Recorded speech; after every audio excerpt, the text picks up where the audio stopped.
Assalamualaikum warahmatullahi wabarakatuh. Berjumpa lagi dengan saya Ibu Ana Aryasari, yang pada kesempatan kali ini kita akan belajar mengenai pemetaan sumber daya kelautan, khususnya sumber data peta dan jenis peta. Nah, pada pembelajaran hari ini diharapkan rekan-rekan mahasiswa mampu memahami sumber data peta dan jenis-jenis peta, khususnya dalam aplikasi bidang kelautan dan perikanan, serta mampu mengidentifikasi bagaimana karakteristik peta dan komponen peta nantinya yang diaplikasikan untuk memberikan informasi spasial bidang kelautan dan perikanan.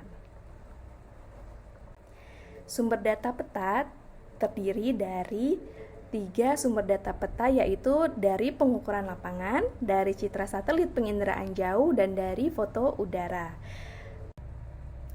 Sumber data peta yang berasal dari pengukuran lapangan itu dihasilkan dari kegiatan survei lapangan. Mungkin di sini rekan-rekan mahasiswa sudah banyak yang mengikuti kegiatan praktikum sebelumnya ya untuk pengukuran mangrove maupun habitat bentik. Nah, di sana kita bisa melihat bahwa setiap objek di bidang kelautan dan perikanan, khususnya misalnya pada objek mangrove, padang lamun maupun habitat bentik, itu ada titik GPS-nya. Nah, itu nanti yang akan kita gunakan sebagai sumber data peta. Nah, di sini rekan-rekan mahasiswa dapat mengakses link YouTube ya, yang nantinya ada berbagai metode untuk pengukuran objek kelautan dan perikanan seperti mangrove, habitat bentik, dan padang lamun.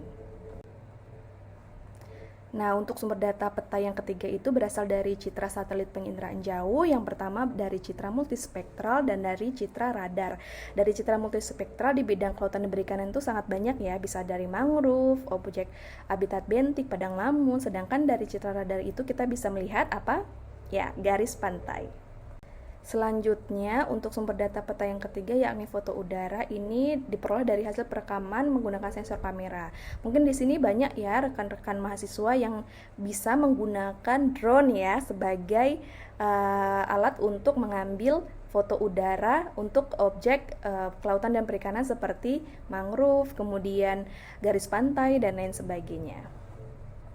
Selanjutnya kita melihat ada 2 jenis-jenis peta. Yang pertama adalah peta dasar dan yang kedua adalah peta tematik. Nah, berikut merupakan perbedaan antara peta dasar dan peta tematik, di mana peta dasar itu biasanya digunakan sebagai peta referensi. Contohnya untuk memberikan kenampakan permukaan bumi. Kemudian biasanya untuk unsur-unsur peta atau komponen petanya itu sangat lengkap. Nah, peta dasar ini biasanya dihasilkan oleh suatu lembaga di Indonesia, yaitu apa? Ya, betul, Badan Informasi Geospasial. Sedangkan peta tematik itu menyampaikan informasi secara khusus atau topik khusus atau tema khusus, misalnya tema tentang mangrove. Nah, itu masuk dalam peta tematik. Biasanya informasinya itu detail ya, kemudian tapi unsur komponen petanya itu tidak selengkap unsur komponen peta dasar. Nanti kita akan melihat di slide selanjutnya. Nah, peta dasar ini secara umum menggambarkan kenampakan permukaan bumi atau fenomena alam atau budaya. Nah, peta dasar ini biasanya disebut sebagai peta rupa bumi Indonesia atau RBI. Nah, RBI ini kita biasanya menggunakan untuk mereferensi seluruh peta tematik ya, rekan-rekan mahasiswa ya. Nah, apa saja sih unsur kenampakan rupa bumi yang dikelompokkan menjadi 7 tema dalam peta dasar?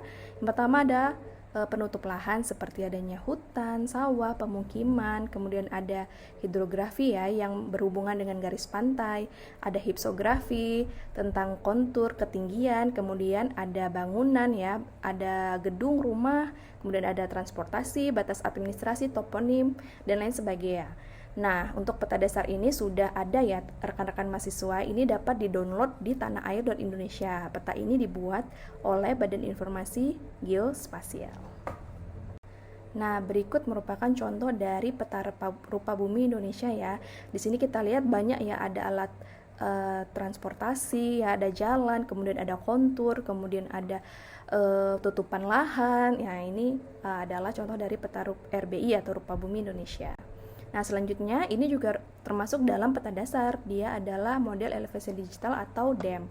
DEM ini menggambarkan kontur ya atau ketinggian daratan. Kita lihat di sini ketinggiannya dari 0 sampai 3000 meter ya.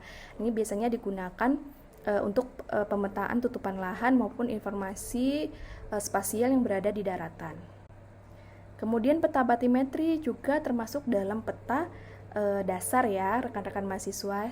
Mungkin rekan-rekan mahasiswa juga sudah sering ya melihat peta batimetri itu seperti apa. Peta batimetri itu menunjukkan tinggi rendahnya dasar laut atau kedalaman laut ya. Biasanya untuk pemetaan-pemetaan yang berada di dalam laut begitu ya. Misalnya untuk zona penangkapan ikan. Nah, di sini peta batimetri ternyata sudah ada nih datanya dapat diakses pada link Sibatnas ya, dan ini juga dikeluarkan oleh BIG. Nah, kemudian ini adalah peta lingkungan laut Indonesia atau LLN. Ini untuk menggambarkan daerah lingkungan laut Indonesia dan biasanya itu dikelola oleh TNI Angkatan Laut atau dari Pos Hidrosal. Ini kita bisa mengakses linknya di sini. Jadi nanti silahkan rekan-rekan mahasiswa setelah kuliah mengakses masing-masing link ini ya untuk mengeksplorasi tentang peta lingkungan laut Indonesia. Selanjutnya ada peta lingkungan pantai Indonesia ya. Ini untuk metode survei hidrografi ya. Ini kita biasanya jarang sih. Biasanya yang menggunakan itu untuk perencanaan suatu kawasan yang berhubungan dengan laut ya. Nah, ini juga dapat kita akses pada link Tanah Air Indonesia. Selanjutnya ada peta tematik. Peta yang membahas tema tertentu dengan menggambarkan informasi dari objek, kenampakan atau fenomena yang spesifik. Nah, ada yang tahu apa itu? Kalau contohnya di bidang kelautan apa? Ya betul, peta mangrove, peta habitat bentik ya, peta life form terumbu karang dan lain sebagainya. Nah, peta tematik itu biasanya memiliki beberapa komponen ya. Yang antara lain adanya layer dari peta dasar ya, topografi, rupa bumi maupun batimetri gitu ya, maupun batas-batas administrasi.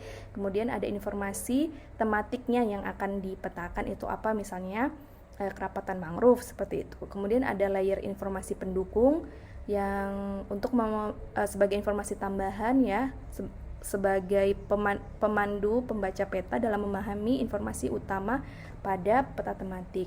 Nah, ini sekarang sudah ada kebijakan satu peta ya yang digalakkan oleh BIG. Nanti teman-teman bisa akses di onemap.big.go.id. Selanjutnya ini adalah contoh dari peta tematik ya. Untuk habitat bentik kita lihat ada ini beberapa informasi spasial seperti terumbu karang, pasir dan lain sebagainya. Kemudian ada sumber data peta, skala peta, legenda dan lain sebagainya. Kemudian ini juga ya contoh dari peta tematik untuk menunjukkan presentasi kerapatan tajuk mangrove ya yang di sini. Nah, sekarang jenis peta berdasarkan skala itu apa saja? Ternyata ada 4, dari skala kecil ya, yaitu 1:500.000 hingga 1:1 juta. Biasanya untuk memetakan skala wilayah yang luas ya. Kalau contohnya apa? Ya, contohnya adalah menggunakan data MODIS gitu ya. Kemudian ada skala menengah untuk suatu provinsi, skala besar itu untuk memetakan satu kabupaten. Kemudian skala sangat besar itu biasanya peta desa ya. Untuk memetakan peta desa sehingga informasinya sangat detail.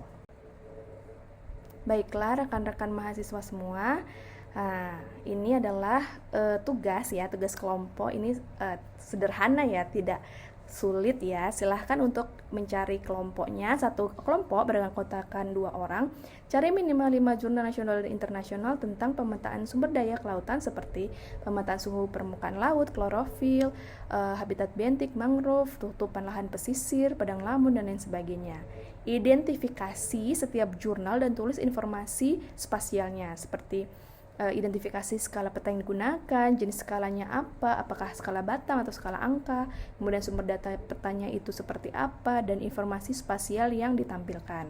Setelah itu buatlah laporan yang memuat halaman depan atau cover, kemudian hasil review atau hasil diskusinya dan daftar pustakanya. Laporan ini dikumpulkan di LMS ya dalam bentuk PDF paling lambat sebelum pertemuan selanjutnya ya. Oke, jelas ya sampai di sini? Baik.